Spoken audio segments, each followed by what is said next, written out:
Hey everybody, I just got back from the Black River. Took a little trip out there this morning to test my patching on the canoe and a couple of new oars I've made. See how well they work. This is a 16-foot Rebel that I found in a log jam. When I found it, it was all broken up to bits, and I brought it home, patched it up. Got no leaks. I'm very happy about that. I would have filmed down on the river, but the wind was really bad, and I spent most of my time in this big thing fighting the wind. It's just like barely floats on the surface. Really nice and comfortable as far as that goes. But yeah, the wind was grabbing it, whipping it around. It's definitely something you want two people in. Let me get it down off the truck and I'll show you some more. Alright, I've got it down off the truck. I was out for a week-long camping trip with my kids, hiking into a place called Dry Creek on Lake Cushman. A friend of mine, both my boys went with me. They were little at the time. We backpacked in. We got about halfway, and I spotted this thing. It was yellow at the time, out in a log jam. So I dropped my pack, just crawled out across the logs, drug it back to shore. Noticed that it had holes all over the place. You can see some of the patches I have made here. It didn't have seats, so I made seats, put seats in it. And while we were out there camped, we patched the holes with pitch and duct tape, which worked great.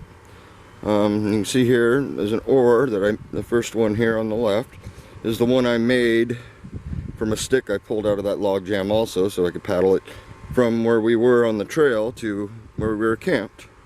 Since then I have upgraded and got me a beaver tail, an otter tail, and a standard oar, which I tested all three of those out this morning.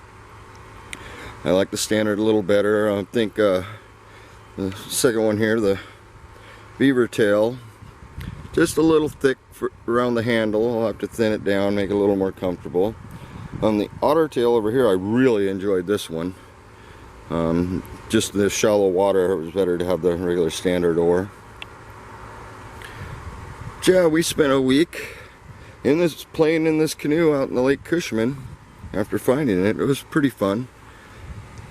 Got it home, and I don't know, I let it sit for a few years before I even touched it. And I ended up building seats for it, putting seats in, had to put a crossbar in because it didn't have one. It was actually gone. Found, I think, 12 holes through the hull, which I ended up just refiberglassing those spots on the outside and some of them on the inside also. This is a 16-foot Rebel, so not a bad one, but for one person, it's too big. It spins like a top in the wind on the river. Otherwise, I'd have been out there probably still going around and filming it for you guys, but next time I'll drag someone along with me and we'll load it with a full set of gear and see how well she handles that. I think this winter I'm just going to make me a nice cedar strip canoe just for me. Maybe a 14 or 15 footer. It'll be fun. I'm happy with the oars. I'm definitely going to make more of them. They're fun to make also. But yeah, it was good to get it out and test it. No leaks. Very happy about that part. Otherwise I'd, have to dig back in this thing and find out where the leaks are and deal with them.